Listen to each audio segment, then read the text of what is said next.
19,524 रुपए। इस रकम को अपने दिमाग में उतारिए और खुद से पूछिए कि महीने में इतना रुपया यदि किसी व्यक्ति के खाते में आता है तो वह व्यक्ति किस सामाजिक स्तर का होगा, कैसा जीवन जी रहा होगा, उस व्यक्ति का मानसिक स्तर क्या होगा, यानी शैक्षणिक स्तर क्या होगा। मैं गारंटी देकर कह सकता हूं, आप में से ज्यादातर लोग यही मानेंगे कि आज की इस महंगाई में यदि किसी को महीने में 19,524 रुपया मिल रहा है तो निश्चित ही वो व्यक्ति समाज में सबसे निचले स्तर का होगा, आर्थिक और शैक्षणिक रूप से। क्योंकि देश की राजधानी में भी जो न्यूनतम मासिक वेतन है कुशल लोगों के लिए वो 24,356 रुपया है, जो कि 19,000 से लगभग 25% ज्यादा है। आप में से शायद ही किसी ने यह अंदाजा लगाया होगा कि 19,524 रुपए जो मैंने रकम बताया है ये एक रिटायर्ड जिला जज की पेंशन है इस महीने की।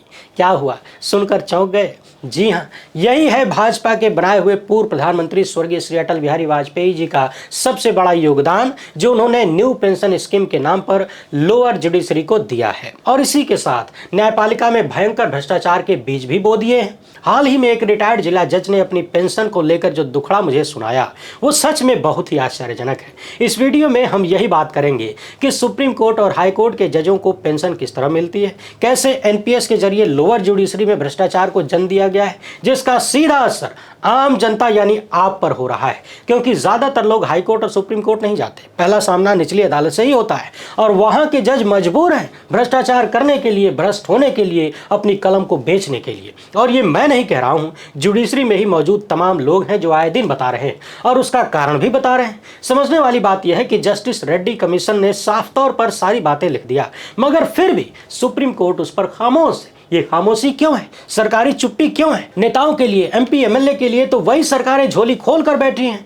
एक नहीं 5-5 7-7 पेंशन दे रही हैं। मगर जहां आम जनता को न्याय दिलाने की बात है वहां पर जानबूझकर भ्रष्टाचार को जन्म क्यों दिया जा रहा है? इस वीडियो में हम इसी पूरे मामले को एकदम आसान भाषा में समझेंगे, क्योंकि इसका असर आप सब पर हो रहा है, भले ही आप उसे महसूस न कर पा रहे हो। इसलिए टकटकी लगाकर लास्ट तक सुनते जाइए। आगे बढ़ने से पहले आप सभी से एक छोटी सी अपील है, पहली बार है तो चैनल को सब्सक्राइब करके घंटी बजा दीजिए टन से। हर एक वीडियो लाइक और शेयर करना आपकी जिम्मेदारी है। इसके अलावा आप जानते हैं कि हम किसी धन्ना सेठ या राजनीतिक दल के दम पर चलते नहीं, तभी खुलकर आपके मुद्दों पर बात हो पाती है। और हमारे लिए तो कोई पेंशन की व्यवस्था भी नहीं है। हमारा काम पसंद आता हो तो इस क्यूआर कोड या फिर मोबाइल नंबर का प्रयोग करते हुए जो भी हो सके आर्थिक सहयोग भेजने का प्रयास जरूर करें ताकि आपकी बात चलती रहे। बहुत बहुत धन्यवाद।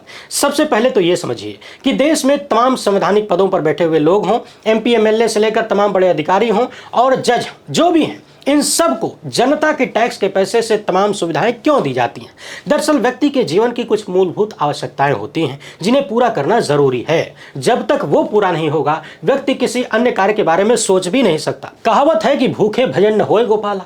तो रोटी कपड़ा मकान के साथ साथ आज की तारीख में बिजली, मोबाइल जैसी, इंटरनेट जैसी तमाम मूलभूत आवश्यकताएं हो गई हैं जिनको पूरा करना जरूरी है। इसलिए हमारे पूर्वजों ने ऐसी व्यवस्था बनाया था कि जो लोग सेवक हैं, जिन्हें जनता की सेवा करनी है, उनकी लगभग सभी मूलभूत आवश्यकताओं को पूरा कर दिया जाए सरकारी फंड से, ताकि उन्हें चोरी चकारी करने की जरूरत न पड़े, उन्हें अपने आप को बेचने की जरूरत न पड़े, अपनी जिम्मेदारियों में कॉम्प्रोमाइज होने की जरूरत न पड़े, भ्रष्टाचार करने की जरूरत न पड़े। अब सेवा में रहते हुए तो तमाम चीजें मिलती हैं, लेकिन समस्या यह है कि रिटायरमेंट के बाद का भी तो जीवन है। आदमी 60-65 साल की उम्र में जब रिटायर होगा तो आगे भी उसे कम से कम 25-30 साल तो जीना ही है। और उस वक्त वो ज्यादा मजबूर होगा क्योंकि शारीरिक रूप से कमजोर होगा। तो बहुत सारे लोगों को यह भी चिंता होगी कि रिटायरमेंट के बाद जीवन कैसे चलेगा। तो सेवा में रहते हुए कोई भी अफसर, विधायक, सांसद या न्यायिक अफसर चोरी चकारी न करे, बुढ़ापे का जुगाड़ न करे, इसके लिए पेंशन की व्यवस्था की गई। पेंशन के साथ साथ और भी तमाम चीजें दी गई ताकि उन्हें यह टेंशन न हो कि रिटायरमेंट के बाद का जीवन चलेगा कैसे,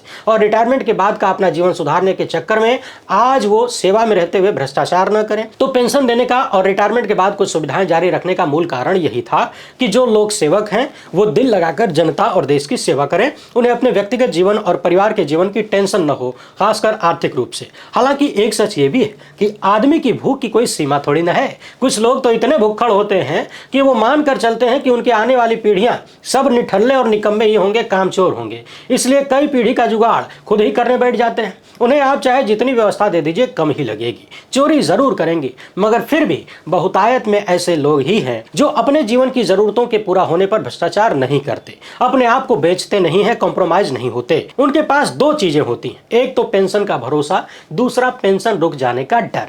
यानी जब निश्चित पेंशन होती है तो एक तो उन्हें यह भरोसा होता है कि रिटायरमेंट के बाद भी मुझे आधे से ज्यादा तनख्वाह मिलती रहेगी, मुझे क्या जरूरत है अपने आप को बेचने की, चोरी चकारी करने की, भ्रष्टाचार करने की। दूसरे, उन्हें यह डर होता है कि अगर सेवा में रहते हुए भ्रष्टाचार का कोई दाग लग गया तो पेंशनियां रुक जाएगी। इसके कारण वो अपने आप को बेचने से, चोरी चकारी करने से रोकते हैं। मगर वाजपेयी सरकार ने ओल्ड पेंशन स्कीम पर ताला लगाते हुए एनपीएस लागू किया, बाजार पर छोड़ दिया और लोअर जुडिशरी में भ्रष्टाचार को भयंकर स्तर तक पहुंचाने का रास्ता खोल दिया। क्योंकि अब लोअर जुडिशरी में जो भी जज 1 जनवरी 2004 के बाद आए हैं उन्हें फिक्स पेंशन नहीं मिलती है। ऐसे में उनकी मजबूरी है, वो बुढ़ापे को सिक्योर करना चाहते हैं। दूसरा, उन्हें यह डर भी नहीं है कि भ्रष्टाचार करते हुए पकड़े गए तो पेंशन रुक जाएगी। यानी न तो फिक्स पेंशन का भरोसा है और न ही पेंशन चले जाने का डर। तो खुल के करो भ्रष्टाचार। आप सोच रहे होंगे कि मैं बार बार लोअर जुडिशरी की बात ही क्यों कर रहा हूं। दरअसल मसला यह है कि हाई कोर्ट और सुप्रीम कोर्ट में जो जज होते हैं वो संवैधानिक पद पर हैं, इसलिए उनकी पेंशन की व्यवस्था अलग है। उनकी फिक्स पेंशन होती है, वो ओल्ड पेंशन स्कीम नहीं होती, लेकिन ओपीएस की तरह ही होती है। यानी हाई कोर्ट और सुप्रीम कोर्ट के जजों पर एनपीएस लागू नहीं होता, क्योंकि वो सरकारी कर्मचारी नहीं माने जाते, वो संवैधानिक पद पर होते हैं। जबकि जिला और सेशन जज आमतौर पर स्टेट जुडिशियल सर्विस के अधिकारी होते हैं। और 1 जनवरी 2004 के बाद इन लोगों को एनपीएस के दायरे में ला दिया गया। और वाजपेयी सरकार के इस एनपीएस ने एक रिटायर्ड जज को इस कदर मजबूर कर दिया कि वो हमसे फोन करके कहते हैं कि इस महीने 19,524 रुपए पेंशन आई है, बताइए इस पेंशन में सब परिवार किस तरह से हम जी सकते हैं। और जो जज अभी सेवा में है, जब वो हमारा हाल देखेंगे, एनपीएस की सिचुएशन देखेंगे, तो क्या वो खुद को ईमानदार रख पाएंगे। उन्होंने साफ तौर पर कहा कि यही कारण है कि जिला अदालतों में भ्रष्टाचार चरम पर पहुंच चुका है, क्योंकि जजों को न तो पेंशन का भरोसा है, न ही पेंशन चले जाने का डर। जिस रिटायर्ड जिला जज ने हमसे अपना दुखड़ा शेयर किया, उन्होंने बताया कि साल 2007-8 के आसपास वो सेवा में आए थे, 22-23 में रिटायर हुए। उनका आखिरी वेतन 3,25,000 के आसपास था। यानी 2023 में उन्हें 3.25 लाख महीने में मिला करते थे और अब पेंशन मिली है 19,524 रुपए। क्या आप कल्पना भी कर सकते हैं कि भाजपा इस सरकार के एनपीएस ने जजों के जीवन में कैसा उथल पुथल ला दिया है। क्या उन्हें मजबूर नहीं कर दिया गया है कि आप भ्रष्टाचारी बनिए, भ्रष्टाचार करिए। हाल फिलहाल में हमने देखा है जिला स्तर के तमाम जज जब रिटायर होने वाले होते हैं उसके 1-1.5 साल पहले तमाम विवादित फैसले दे देते हैं, गलत फैसले दे देते हैं, असंवैधानिक फैसले दे देते हैं और फिर सरकारें उन्हें इनाम के रूप में कोई पोस्ट रिटायरमेंट पद दे देती हैं। हमने ये भी देखा है कि रिटायरमेंट से ठीक पहले जज दनादन फैसले करने लगते हैं। क्या इन सब का कारण यही है कि उन्हें लगता है कि रिटायरमेंट के बाद पेंशन का भरोसा नहीं है, जीवन चलेगा कैसे, इतनी महंगाई है, क्या खाएंगे। इसीलिए जो थोड़ी बहुत सर्विस बची है साल 1.5 साल की, उसमें करोड़ों रुपए अंदर कर लिया जाए।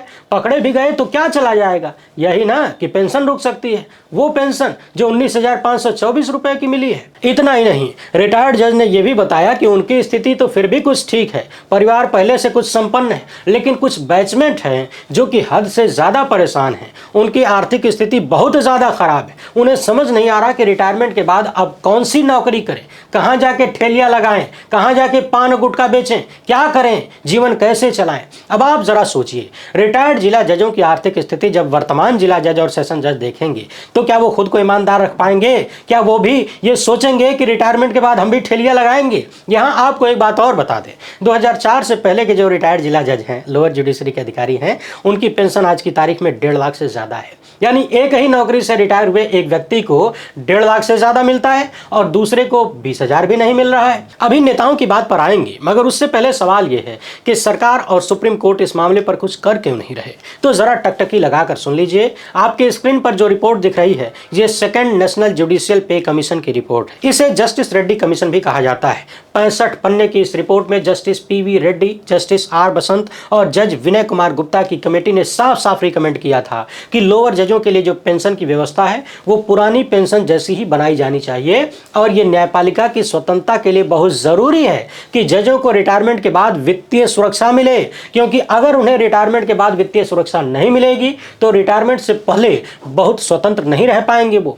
आयोग ने सिफारिश किया था कि रिटायरमेंट पर पेंशन अंतिम वेतन का लगभग 50% होना चाहिए, यानी जो पुरानी पेंशन में लागू होता है। इस रिपोर्ट में साफ साफ न्यायिक अधिकारियों के लिए न्यूनतम पेंशन तय करने की सिफारिश की गई और समय समय पर भत्ते के साथ साथ बढ़ाने की सिफारिश भी की गई। इस आयोग ने सिफारिश किया कि जैसे जैसे रिटायर्ड जजों की उम्र बढ़ती जाए पेंशन भी बढ़ती रहनी चाहिए। जैसे 80 साल की उम्र हो तो उन्हें 20% बढ़ा कर दिया जाए, 85 साल की उम्र में 30%, 90 साल की उम्र में 40% और 95 साल की उम्र में 50%। जब उम्र 100 साल हो जाए रिटायर्ड जज की तो 100% पेंशन को बढ़ा दीजिए, यानी डबल कर दीजिए। इसके साथ ही फैमिली पेंशन को भी रिकमेंड किया गया था कि अगर जज की मृत्यु हो जाए तो परिवार को फैमिली पेंशन मिले, जो कि आमतौर पर 30% होती है। लमसम ग्रेच्युटी देने की सिफारिश भी की गई। साथ ही साथ आयोग ने यह भी कहा था कि रिटायर्ड जजों के लिए मेडिकल सुविधाएं, वित्तीय सुविधाएं और तमाम चीजें मिलनी चाहिए। इस रिपोर्ट में साफ साफ कहा गया कि न्यायपालिका के लिए नई पेंशन उपयुक्त नहीं है, क्योंकि ये बाजार पर आधारित है, पेंशन निश्चित नहीं होती है। यही बात पूर्व जिला जज ने भी मुझसे कहा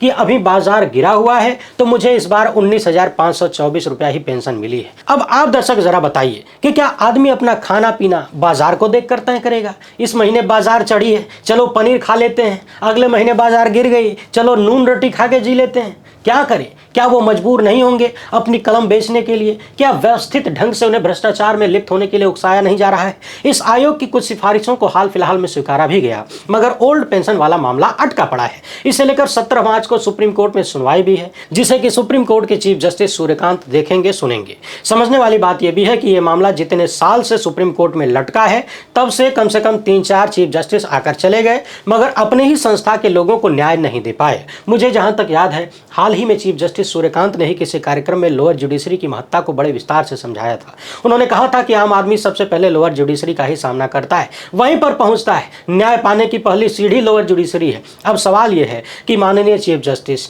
अपने ही संस्था को, अपने ही संस्था के जजों को क्या ओल्ड पेंशन के जरिए न्याय देंगे? क्या उन्हें रिटायरमेंट के बाद वित्तीय सुरक्षा देंगे, या फिर ऐसे ही उन्हें मजबूर किया जाता रहेगा कि आप सेवा में रहते हुए भ्रष्टाचार करिए, अपनी कलम को बेचिए और न्यायपालिका को बदनाम करिए? सवाल यह भी है कि क्या सरकारें भी नहीं चाहती कि आम आदमी को न्याय मिले, लोअर जुडिशरी ईमानदारी से स्वतंत्र रहकर काम करे? देश के कुछ राज्यों में ओल्ड पेंशन स्कीम है, वहां जजों को ठीक ठाक पेंशन मिल जाती है, मगर ज्यादातर जगहों पर एनपीएस के भरोसे चल रहा है। देश भर में एमपी एमएलए 5 साल पद पर रहकर जिंदगी भर पेंशन खाते हैं और तमाम तरीके की वीआईपी सुविधाएं मिलती हैं। बहुत सारे एमपी एमएलए तो ऐसे हैं जो 4 बार, 5 बार, 8 बार जीत कर आए और 8-8 बार की पेंशन ले रहे हैं। तमाम सारी सुविधाएं मिल रही हैं। हवाई यात्रा से लेकर ट्रेनों में फर्स्ट एसी तक की बहुत सारी वीआईपी सुविधाएं आजीवन मिलती हैं। एक बार की पेंशन यदि 50,000 है तो 8 बार की पेंशन 4-5 लाख ऐसे हो गई महीने की। सुप्रीम कोर्ट और हाई कोर्ट के जजों को भी रिटायरमेंट के बाद प्यून और अर्दली जैसी सुविधाएं मिलती हैं, फिक्स पेंशन मिलती है। अभी कल ही की बात है, मैं एक कैब से यात्रा कर रहा था। कैब ड्राइवर इस कदर वर्तमान व्यवस्था से चिढ़ा हुआ था कि उसने मेरे बिना कुछ बोले ही अपनी भड़ास निकालना शुरू कर दिया। व्यंग्यात्मक शैली में कहने लगा कि सुबह सुबह उठकर मैं रोजाना ईश्वर से यही प्रार्थना करता हूं कि दिल्ली और लखनऊ में जो सत्ता अभी बैठी है, जो लोग कुर्सी पर हैं, बस 5 साल के लिए, कम से कम 5 साल के लिए और आ जाएं, ताकि पूरा बंटाधार हो सके। आज की तारीख में महीने का 20,000 कमाने वाला अपनी पत्नी को एक पायल नहीं दिलवा सकता। महंगाई का आलम यह हो चुका है। तो अब आप दर्शक सोचिए कि 19,524 रुपए पेंशन पाने वाला रिटायर्ड जज परिवार कैसे चलाएगा? बुढ़ापे में अगर पत्नी ने पायल मांग दिया तो जज साहब का क्या होगा? सोचने वाली बात यह भी है कि जिस देश में कथित रूप से 16 लाख करोड़ रुपया धन्ना सेठों का कुछ सालों में माफ कर दिया जाता है, जिस देश में बैंकों का अरबों रुपया लेकर आए दिन फ्रॉड व्यापारी देश छोड़कर भाग जाते हैं, सत्ता से सांठगांठ कर लेते हैं, वहां की सरकार और व्यवस्था के पास अपने रिटायर्ड जजों को सम्मानजनक पेंशन देने के लिए भी पैसा नहीं है। सवाल यह है कि इतने साल से यह मामला सुप्रीम कोर्ट में लटका है, आखिर सुप्रीम कोर्ट अपने ही अधिकारियों को न्याय क्यों नहीं दे रहा है? हाल ही में एनसीईआरटी ने जब कक्षा 8 की किताबों में न्यायपालिका में भ्रष्टाचार और उसकी कमियों को छाप दिया तो भारत के चीफ जस्टिस भड़क गए, कठोर कार्रवाई का निर्देश देने लगे। बहुत कुछ कहा, सही कहा, मगर सवाल यह है कि हुजूर, जब इस तरह से जजों को भ्रष्टाचार करने पर मजबूर किया जाएगा, जब रिटायरमेंट के बाद उनके जीवन की मूलभूत आवश्यकताओं को भी पूरा नहीं किया जाएगा, जब उन्हें 19,524 रुपए की पेंशन मिलेगी और उन्हें बाजार के भरोसे छोड़ दिया जाएगा, उस बाजार के भरोसे जिस पर सेठों का कब्जा है, तो जज कहां तक ईमानदारी से काम कर पाएंगे?